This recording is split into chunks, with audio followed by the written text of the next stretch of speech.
When should you self-isolate? And how do you do that? We'll talk about it today.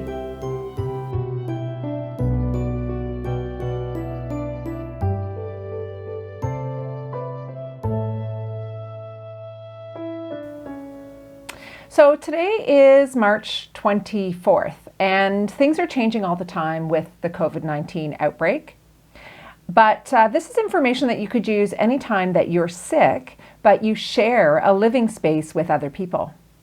This might be true if you live in an intergenerational household especially. So if you're an older adult and you live with your adult children and their children, or if you live in a retirement home, for example, with other people. Self-isolation is what happens when somebody is sick. So if you have respiratory symptoms like a cough, a fever, a sore throat, runny nose, if you're feeling exceptionally tired or weak, then you probably have an upper respiratory tract infection, and it could be the coronavirus right now. So you don't want to pass that on to anybody else. That's when we recommend that people do something called self-isolation. So there are really 4 components to self-isolation, and we'll talk about them.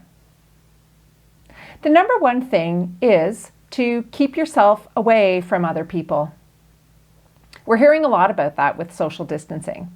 And you've probably heard that you need to be about 2 meters or 6 feet away from someone else to reduce the chances that they're going to come into contact with your respiratory droplets.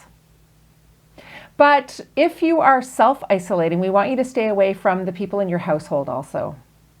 That means that you should stay in your own room as much as possible.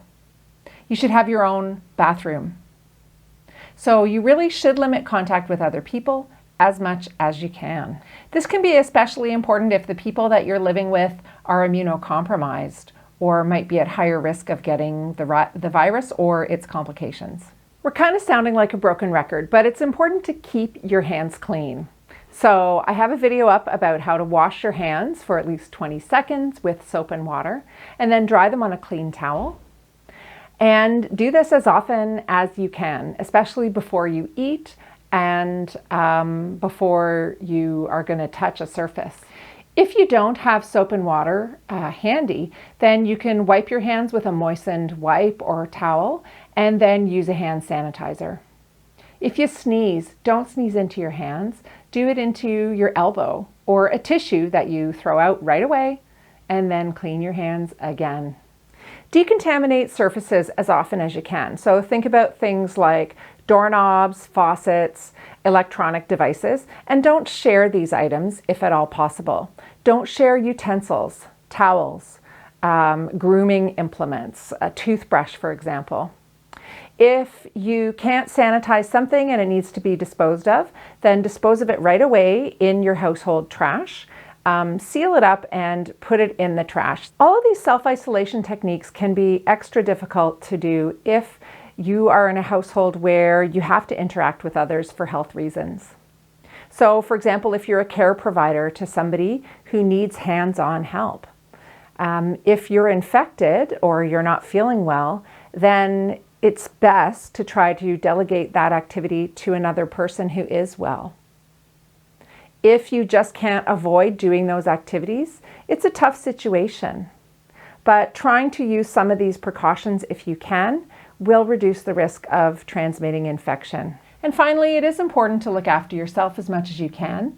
Try to maintain your healthy habits of nutrition and exercise, and monitor your symptoms. If things change, it might be a good idea to contact the local public health authority, or if you have telehealth or a way to contact your primary care provider virtually, then that's the thing to do if your symptoms are getting worse. For more information about coronavirus, I'll leave the public health websites below. And if you want to know more about aging, you can go to www.thewrinkle.ca. Stay well.